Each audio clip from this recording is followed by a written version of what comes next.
ট্রাম্পের হঠাৎ যুদ্ধবিরতি, এটা শান্তি নাকি বড় কোনো খেলার শুরু বা যুদ্ধের শুরু?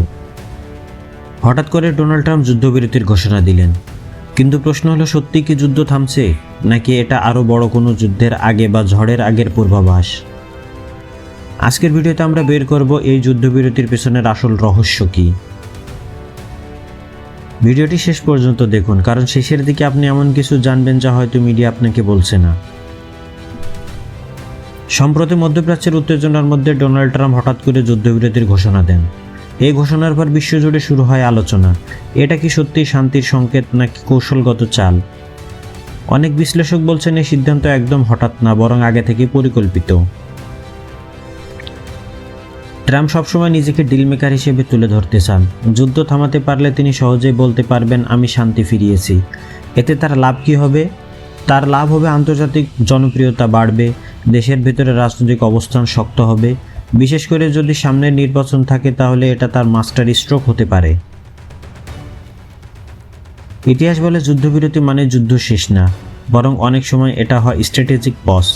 এর মানে হলো সেনাবাহিনীকে পুনর্গঠন করা হয়, নতুন অস্ত্র প্রস্তুত করা হয়, আর মিত্রদের সাথে পরিকল্পনা করা হয়।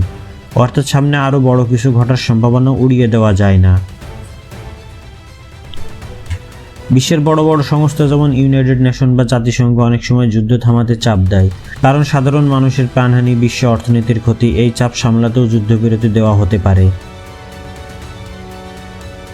সবকিছু মিলিয়ে একটা জিনিস পরিষ্কার, এই যুদ্ধবিরতি একদম সরল কোনো সিদ্ধান্ত না। এটা হতে পারে আংশিক শান্তির প্রচেষ্টা, আংশিক বড় কৌশল। অনেক সময় বড় যুদ্ধের আগে এমন নীরবতা দেখা যায় যেখানে সবই প্রস্তুতি নেয়।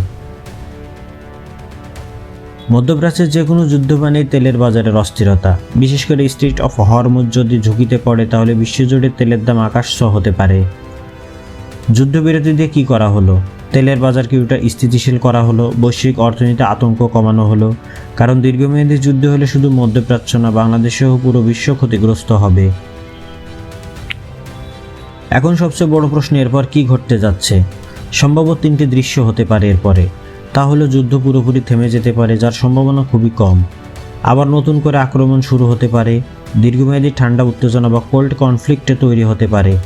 ইতিহাস বলছে তৃতীয়টা সবচেয়ে বেশি দেখা যায়। তাহলে প্রশ্ন এখন রয়ে যায়, আমরা কি সত্যি শান্তির দিকে যাচ্ছি নাকি আরও বড় সংঘর্ষের দিকে যাচ্ছি?